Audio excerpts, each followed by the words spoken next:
जय हिंद प्यारे साथियों। 24 दिसंबर का करंट अफेयर्स देखने वाले हैं इस क्लास में हम। और आज की क्लास आपके लिए मोस्ट इम्पोर्टेंट रहेगी। और इस क्लास की डेली पीडीएफ प्राप्त करने के लिए फ्री आप नीचे डिस्क्रिप्शन में दिए लिंक से जुड़ सकते हैं। हाल ही में भारत और वियतनाम के तटरक्षक कर्मियों ने संयुक्त समुद्री अभ्यास होप टेक का आयोजन कहाँ किया है? तो कोच्चि में इसका आयोजन हुआ है। भारत और वियतनाम के जो तटरक्षक बल है इनके मध्य होप टेक यह समुद्री युद्धाभ्यास है, भारत और वियतनाम के मध्य आयोजित हुआ है यह। और तटरक्षक बलों जो इंडियन कोस्ट गार्ड है और वियतनाम की कोस्ट गार्ड है इनके मध्य इसका आयोजन हुआ है। और इसका होस्ट कौन रहा था? तो कोच्चि केरल इसका होस्ट रहता है होपटेक युद्धाभ्यास का। समुद्री सुरक्षा और तेल रिसाव को रोकना इसका उद्देश्य है होपटेक युद्धाभ्यास का। वियतनाम की राजधानी हनोई है और यहाँ की मुद्रा डोंग है। और जो विनबेक्स युद्धाभ्यास है यह भी भारत और वियतनाम के मध्य आयोजित हुआ था। अभी कुछ समय पहले चक्रवात यागी आता है, चक्रवात यागी, जिसके तहत भारत ने वियतनाम, लाओस इनको सहायता पहुंचाने के लिए ऑपरेशन सद्भाव प्रारंभ किया गया था। ऑपरेशन सद्भाव के तहत जो चक्रवात यागी आया था इसमें राहत के लिए भारत ने सहायता की थी। अल नगाह युद्धाभ्यास किसके मध्य होता है? तो इंडिया और ओमान के मध्य आयोजित होता है अल नगाह युद्धाभ्यास। वज्र प्रहार युद्धाभ्यास इंडिया और यूएसए के मध्य आयोजित होता है वज्र प्रहार युद्धाभ्यास। अजय वॉरियर युद्धाभ्यास इंडिया और यूनाइटेड किंगडम के मध्य होता है। एकता और एकुवेरिन युद्धाभ्यास यह इंडिया और मालदीव के मध्य आयोजित होता है। अगर बात करें मालाबार युद्धाभ्यास की, अगर आपसे पूछ ले मालाबार युद्धाभ्यास किसके मध्य होता है? तो जो क्वाड सदस्य देश के संगठन है इनके मध्य होता है मालाबार युद्धाभ्यास। और इसमें इंडिया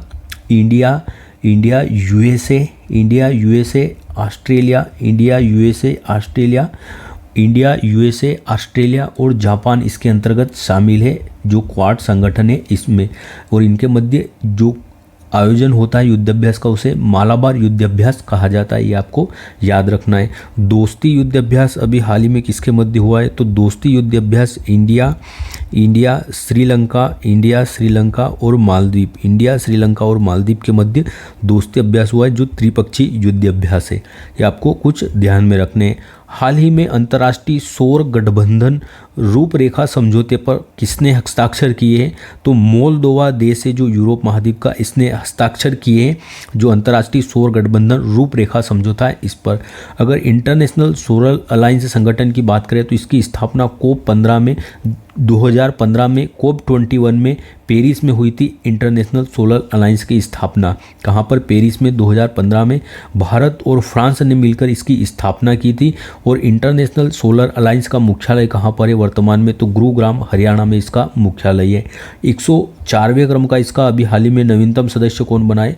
तो अर्मेनिया इसका 104वें क्रम का नवीनतम सदस्य बना था।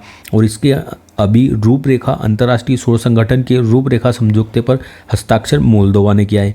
और मोल्दोवा ही वह देश है जिसने अब भारत में अपना जो राजदूत है या जो दूतावास है यह प्रारंभ किया था दिल्ली में। इस समझौते पर साइन किए मोल्दोवा के द्वारा। और इसका उद्देश्य क्या है? तो अक्षय ऊर्जा या स्वच्छ ऊर्जा को बढ़ावा देना इसका उद्देश्य है। अगर हम देखें एशियन डेवलपमेंट बैंक इसका नवीनतम सदस्य 69वें क्रम का अभी कौन बना है? इजराइल बना है। जो न्यू डेवलपमेंट बैंक है इसका नवीनतम सदस्य अल्जीरिया बना है। ब्रिक्स का नवीनतम सदस्य भी 5 सदस्य देश बने, यूएई, सऊदी अरब, ईरान, मिस्र और इथोपिया। एससीओ संघाई सहयोग संगठन का भी नवीनतम सदस्य बेलारूस बना है और 10वें नंबर का है सदस्य है बेलारूस एससीओ का। और इसकी मीटिंग कहाँ पर हुई थी? 2024 में। तो जो अस्ताना है, अस्ताना कजाकिस्तान में, यहाँ पर मीटिंग में इसे शामिल किया गया था। नाटो का नवीनतम 32वां सदस्य देश कौन बना है? अभी स्वीडन बना है। और नाटो के मुख्य कौन है? तो मार्क रूटो अभी वर्तमान में इसके हेड हैं नाटो के। ब्रुसेल्स बेल्जियम में इसका मुख्यालय है और 1949 में इसकी स्थापना होती है नाटो की। G20 का नवीनतम सदस्य देश 21वां अफ्रीकन यूनियन है और इथोपिया में इसका मुख्यालय है अफ्रीकी यूनियन का, ये आपको याद रखना है। G20 की अध्यक्षता इस बार किसने की है? 2024 में। तो ब्राज़ील ने इसकी अध्यक्षता की है G20 की। एससीओ की अध्यक्षता अस्ताना कजाकिस्तान ने की है। और ब्रिक्स की अध्यक्षता किसने की है? तो रूस के कजान शहर में इसका आयोजन हुआ था। जॉर्डन यह कुष्ठ रोग फ्री कुष्ठ रोग फ्री होने वाला विश्व का पहला देश कौन सा है? जॉर्डन है। अभी हाल ही में स्पेस वॉक का रिकॉर्ड किसने बनाया है? तो चीन ने बनाया है। 9 घंटे की स्पेस वॉक का रिकॉर्ड चीन के द्वारा बनाया गया है। और तियांगांग इसका जो अंतरिक्ष स्टेशन है, यहाँ पर यह अंतरिक्ष जो चीन के 2 अंतरिक्ष यात्री इन्होंने यह रिकॉर्ड बनाया था।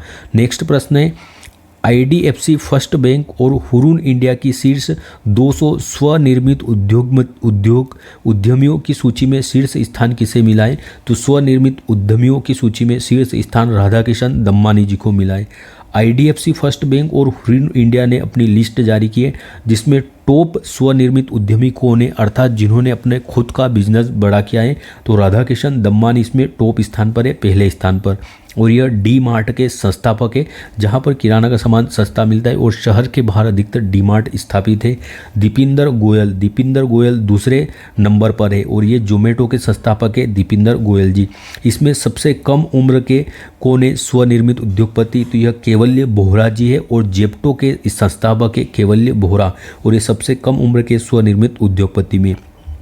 अगर भारत में अगर बैंकों की बात करें तो बैंकों का 1969 में कितनी बैंकों का राष्ट्रीयकरण होता है? तो 14 बैंकों का राष्ट्रीयकरण हुआ था इंदिरा गांधी के समय 1969 में। और 1980 में दूसरी बार कितनी बैंकों का राष्ट्रीयकरण किया गया था? तो इसमें 6 बैंकों का राष्ट्रीयकरण हुआ था। तो 1980 में 6 बैंकों का और 1969 में 14 बैंकों का राष्ट्रीयकरण होता है भारत में। नेक्स्ट प्रश्न है, हाल ही में 150 गंतव्यों को जोड़ने वाला देश का पहला हवाई अड्डा कौन सा है? तो 150 स्थानों को जोड़ने वाला पहला हवाई अड्डा भारत का दिल्ली एयरपोर्ट बना है। दिल्ली एयरपोर्ट, जिसे हम पहले पालम एयरपोर्ट के नाम से भी जानते थे, दिल्ली एयरपोर्ट का पहले नाम क्या था? पालम एयरपोर्ट है। इसका अब नाम इंदिरा गांधी एयरपोर्ट है। तो दिल्ली एयरपोर्ट यह 150 गंतव्यों को जोड़ने वाला पहला एयरपोर्ट बना है भारत का। जब इसके 1986 में टर्मिनल 2 का निर्माण किया गया था, तब इसका नाम इंदिरा गांधी एयरपोर्ट कर दिया गया था पालम एयरपोर्ट से। और 1.5 हिस्सेदारी किस ग्रुप की है? तो जो GMR ग्रुप है, इसकी हिस्सेदारी है 50%, जो दिल्ली एयरपोर्ट है यहाँ पर, इसका नाम इंदिरा गांधी एयरपोर्ट है। संत तुकाराम एयरपोर्ट ये कहाँ पर स्थित है? पुणे में है। लाल बहादुर शास्त्री एयरपोर्ट बनारस में, सुभाष चंद्र बोस एयरपोर्ट कोलकाता में, शहीद भगत सिंह एयरपोर्ट कहाँ पर है? चंडीगढ़ में। बाबा साहब अम्बेडकर एयरपोर्ट नागपुर महाराष्ट्र में। महर्षि वाल्मीकि एयरपोर्ट कहाँ पर? अयोध्या में महर्षि वाल्मीकि एयरपोर्ट। और अयोध्या में अभी रामलला मंदिर का उद्घाटन हुआ था 22 जनवरी को। और जो रामलला मंदिर है इसके वास्तुकार कौन है? और जो मूर्ति है इसके वास्तुकार कौन है? तो जो मूर्ति है रामलला की, उसके वास्तुकार कौन है? तो अरुण योगीराज मूर्ति के वास्तुकार है योगीराज। और किस शैली में बना है यह? तो नागर शैली में बना हुआ है मंदिर, जो भगवान रामलला का मंदिर है, यह किस शैली में है? नागर शैली में बना है। और जो अरुण योगीराज है यह मूर्ति के वास्तुकार है। और चंद्रकांत सोमपुरा ये जो मंदिर है उसके वास्तुकार है। चंद्रकांत सोमपुरा ये मंदिर के वास्तुकार है। और नागर शैली में मंदिर बना हुआ है। महर्षि वाल्मीकि एयरपोर्ट अयोध्या में स्थित है। नेक्स्ट प्रश्न है, हाल ही में इस्माइल कार्यक्रम के लिए भारत सरकार ने किसके साथ $350 मिलियन का ऋण का समझौता किया है? तो इस्माइल कार्यक्रम के लिए ADB एशियन डेवलपमेंट के साथ भारत ने $350 मिलियन का समझौता किया है। भारत और एशियन डेवलपमेंट के मध्य $350 मिलियन का लोन का समझौता होता है इस्माइल योजना के लिए। और इस योजना के तहत लॉजिस्टिक इकोसिस्टम का विकास किया जाएगा। लॉजिस्टिक इकोसिस्टम अर्थात जहां पर भी माल आता है और माल को स्टोर करने के लिए रखा जाता है उसे लॉजिस्टिक सिस्टम कहा जाता है।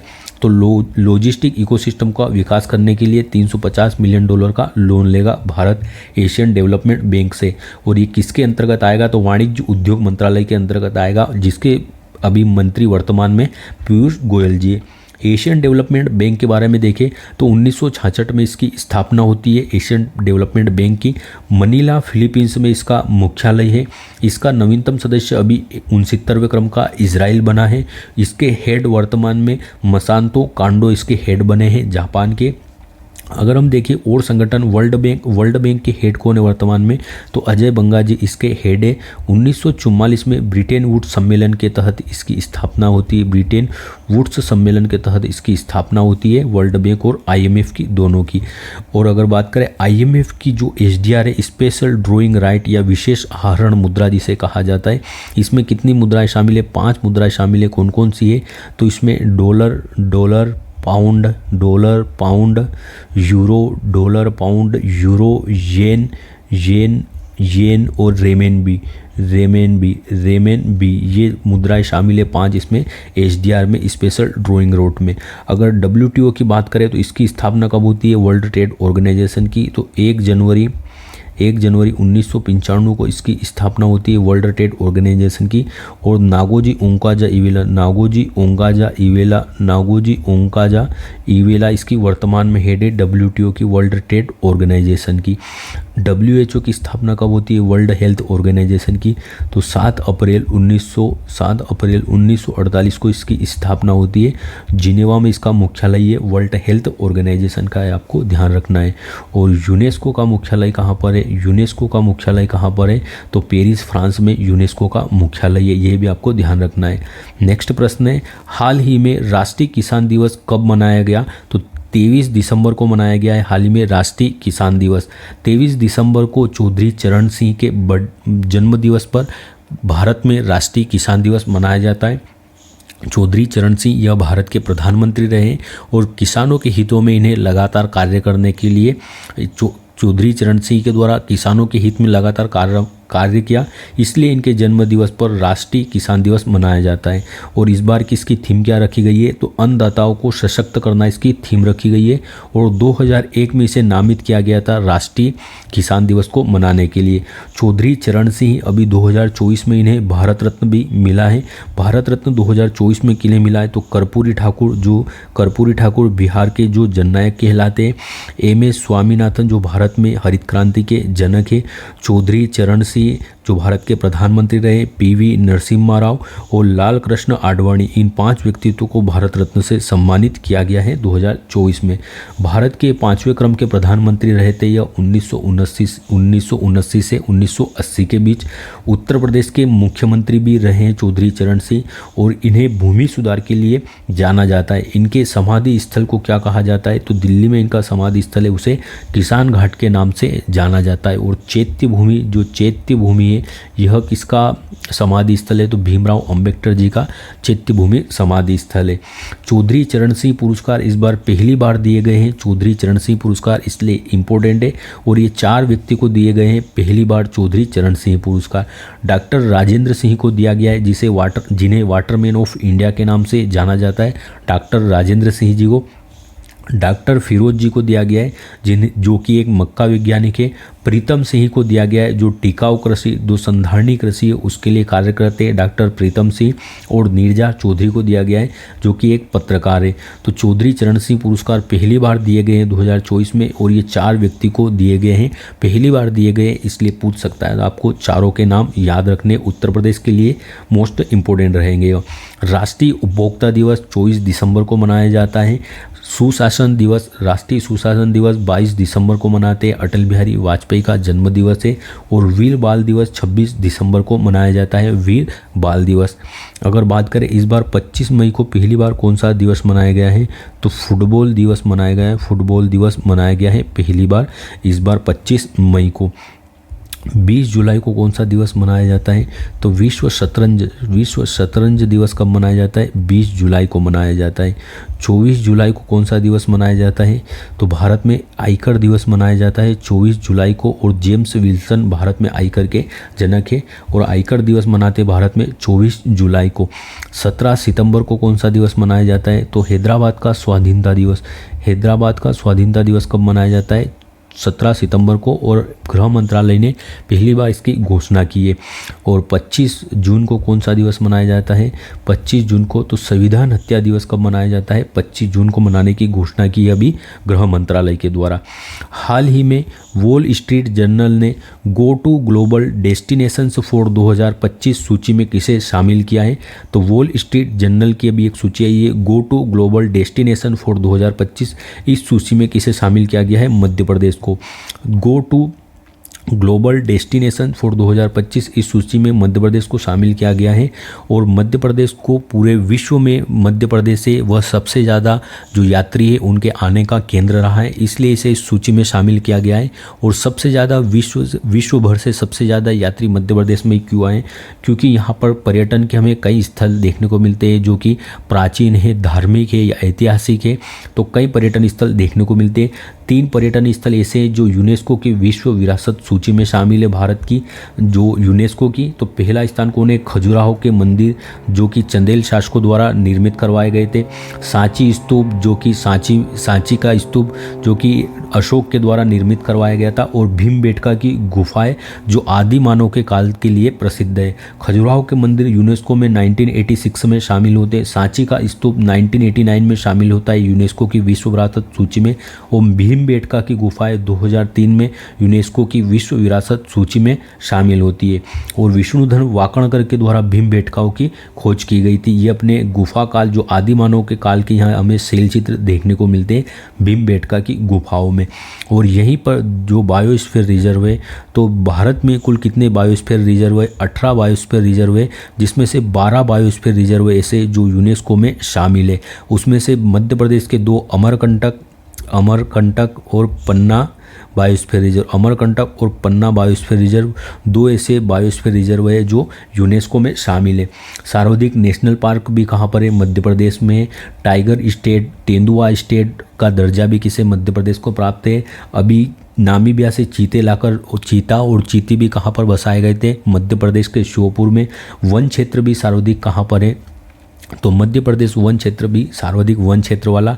यहीं पर अमर जो 2 ज्योतिर्लिंग है, भारत के 12 ज्योतिर्लिंग में से 2 ज्योतिर्लिंग यहीं पर स्थित है मध्य प्रदेश में। महाकाल ज्योतिर्लिंग और ओमकारेश्वर ज्योतिर्लिंग भी कहाँ में? मध्य प्रदेश में देखने को मिलते।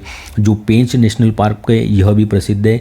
जो रुडयार्ड किपलिंग की द जंगल बुक बायोग्राफी है, जो जंगल बुक है, यह किस पर आधारित लिखी गई है?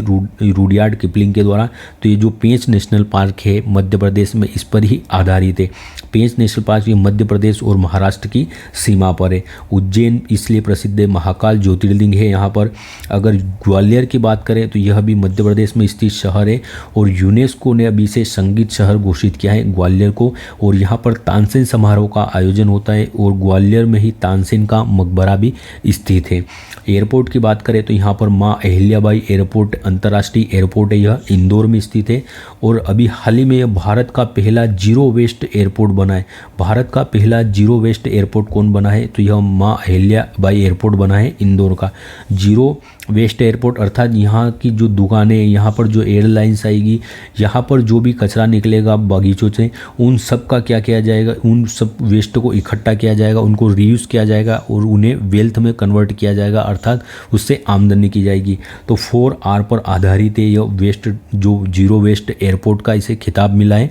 तो यह 4R पर कार्य करता है। रिड्यूस, रीयूज, रिसाइकल और रीस्टोर, इन 4R पर कार्य करता है। तो भारत का पहला जीरो वेस्ट एयरपोर्ट कौन बना है? माँ अहिल्याबाई एयरपोर्ट बना है इंदौर का। अभी हाल ही में भीख देने को अपराध किसने घोषित किया है? 1 जनवरी 2025 से भीख देना अपराध कहाँ पर घोषित है?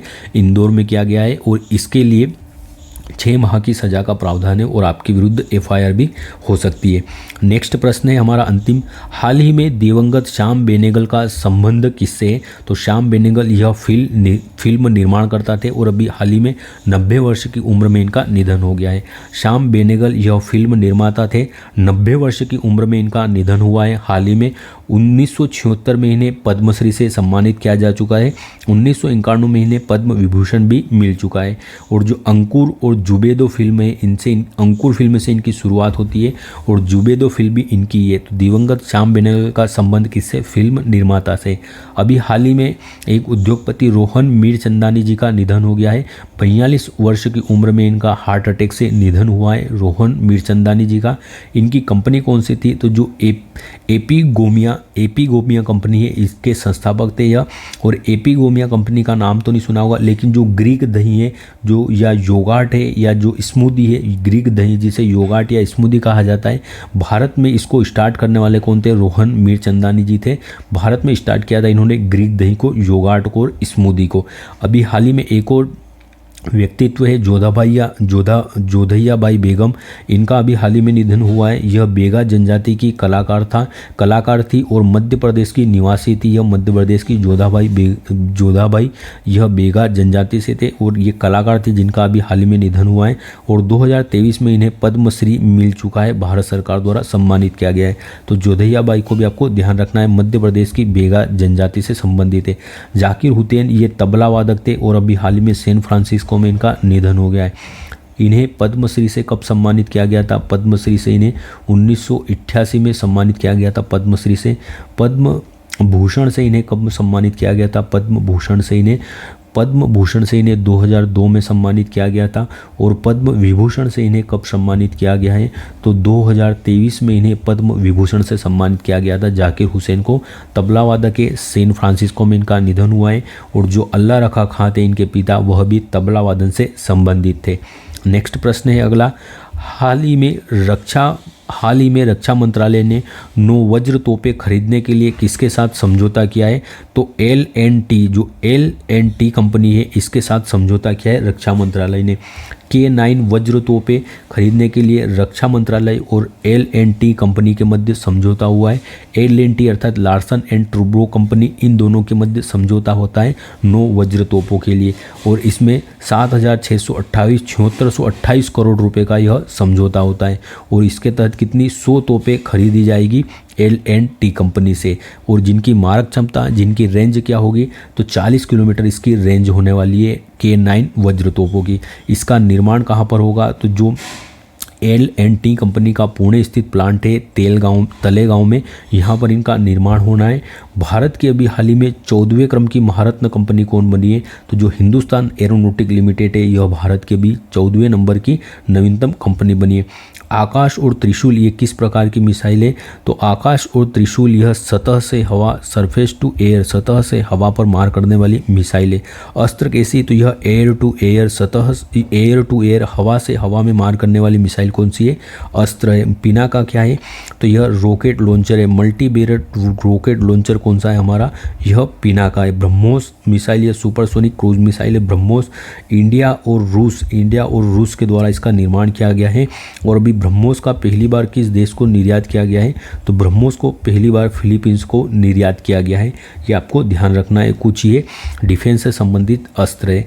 नेक्स्ट प्रश्न है, हाल ही में चर्चा में रहे डिंगा वायरस का प्रकोप कहाँ हुआ है? तो युगांडा में देखा गया है अभी डिंगा वायरस का प्रकोप, जो कि अफ्रीका महाद्वीप का देश है। डिंगा वायरस यह युगांडा देश में भी देखा गया है। यहाँ पर महिला इससे प्रभावित हो रही है और केवल महिलाएं प्रभावित हो रही है। भाई दुनिया का सबसे खतरनाक वायरस है जो कि केवल महिलाओं को हो रहा है, जिससे दुनिया डरती है। उसको एक वायरस होने लगा है, केवल महिलाओं को प्रभावित कर रहा है। और इसमें जो होता है कंपन होता है पूरे शरीर में, तो इस प्रकार ऐसा लगता है इसमें कि डांस करने वाली फीलिंग आती है। अर्थात व्यक्ति कंपन करता है तो इस प्रकार दिखाई देता है कि वह डांस कर रहा है। तो डिंगा वायरस युगांडा में आया है। यह महिलाओं में हो रहा है, केवल महिला इससे प्रभावित हो रही है। और जो इसमें कंपन होता है तो ऐसी फीलिंग आती है जैसे कि व्यक्ति डांस कर रहा है। और बुलाया दीना डिंगा वायरस इसका नाम है। बुलाया दीना डिंगा वायरस डिंगा का नाम है। और इसमें मौत नहीं हो रही है, अर्थात व्यक्ति को यह डिंगा वायरस होता है और पुनः व्यक्ति इससे ठीक हो जाता है, महिलाएं। और इसमें जो डांस करने की फीलिंग आती है और इसमें जो मौत है अभी तक नहीं देखी गई है कहाँ भी। अगर वायरस से होने वाले प्रमुख रोगों की बात करें तो rabies, chicken pox, small pox, dengue, chikungunya, AIDS, polio, hepatitis, mumps, rubella, खसरा और जीका वायरस, ये सब वायरस से होने वाले रोग हैं। कौन कौन से? Rabies, chicken pox, small pox, dengue, chikungunya, AIDS, polio, hepatitis, mammals, rubella या खसरा और जीका वायरस, ये सभी वायरस से होने वाले रोग हैं। ब्लू बेबी सिंड्रोम, अगर पानी में किस तत्व या किस धातु की अधिकता होने से यह रोग होते हैं? तो ब्लू बेबी सिंड्रोम, यह नाइट्रेट, पानी में नाइट्रेट की अधिकता होने के कारण यह रोग होता है। मिनी माता रोग, पारे में Hg, मिनी माता रोग, यह जल में Hg या पारे की अधिकता होने से मिनी माता रोग होता है। और इटाई रोग, जब पानी में कैडमियम की मात्रा अधिक हो जाती है तो इसके कारण इटाई रोग से ग्रसित होता है जो व्यक्ति इसे पीता है।